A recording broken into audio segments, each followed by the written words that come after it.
పాత నోట్ల మార్పిడిలో ప్రజలకు స్వల్ప ఊరట లభించింది. నోట్ల మార్పిడి పరిమితిని పెంచింది కేంద్రం. చిల్లర దొరక్క కష్టాలు పడుతున్న ప్రజలకు డబ్బుల విత్డ్రా విషయంలో వెసులుబాటు కల్పించింది.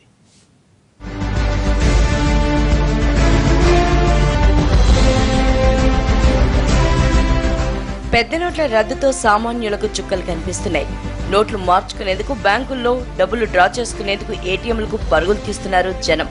అయినా నగదు చేతికందక నానా హైరాణ పడాల్సిన పరిస్థితి ఏర్పడింది.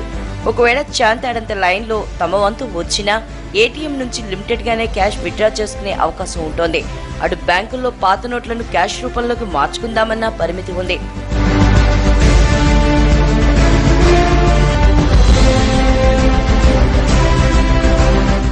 $500, $1000 నోట్లను రద్దు చేసిన సర్కార్ నగదు ఉపసంహరణపై పరిమితులు విధించింది.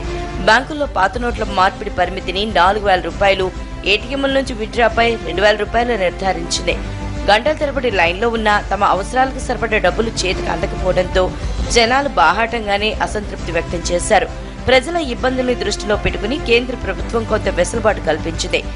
మనీ విత్డ్రా పరిమితుల్లో మార్పులు చేసింది. బ్యాంకులు, పోస్టాఫీసుల ద్వారా పాత నోట్ల మార్పిడి పరిమితిని 4000 నుంచి 4500కు పెంచింది. రోజుకు 10,000 మాత్రమే విత్డ్రా చేసుకోవాలనే నిబంధనను ఉపసంహరించుకుంది. అలాగే వారానికి విత్డ్రా పరిమితిని 20,000 నుంచి 24,000 పెంచింది కేంద్రం. ఏటీఎంల్లో విత్డ్రా పరిమితిని 500 పెంచడంతో ఇకపై రోజుకి 2,500 డ్రా చేసుకోవచ్చు.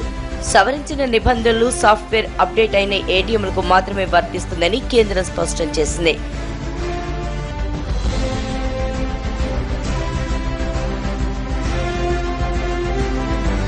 దేశవ్యాప్తంగా శని, ఆదివారాల్లో కస్టమర్లకు సేవలందించిన బ్యాంకులు ఇవాళ గురునానక్ జయంతి కావడంతో మూతపడనున్నాయి. అయితే ఏపీలో మాత్రం అన్ని బ్యాంకుల బ్రాంచులు యథావిధిగా సేవలు అందించనున్నాయి. మిగిలిన రాష్ట్రాల్లో పనిచేయాలి అంటూ బ్యాంకర్లకు ఆదేశాలు అందలేదు. దీంతో ప్రజల్లో ఆందోళన ఇంకా పెరిగింది. శని, ఆదివారం బ్యాంకులు పనిచేసినప్పటికీ ప్రజల అవసరాలు తీరకపోవడంతో అర్ధరాత్రి వరకు జనాలు ఏటీఎంల దగ్గర బారులు తీరారు. మరోవైపు ఆసుపత్రులు, మున్సిపల్ ట్యాక్సులు, ఆర్టీసీ, రైల్వేలో పాత నోట్లు ఇవాళ అర్ధరాత్రి వరకు మాత్రమే చెల్లుబాటు అవుతాయి. రేపటి నుంచి నోట్లను బ్యాంకులు లేదా పోస్టాఫీసులోనే మార్చుకోవాల్సి ఉంటుంది.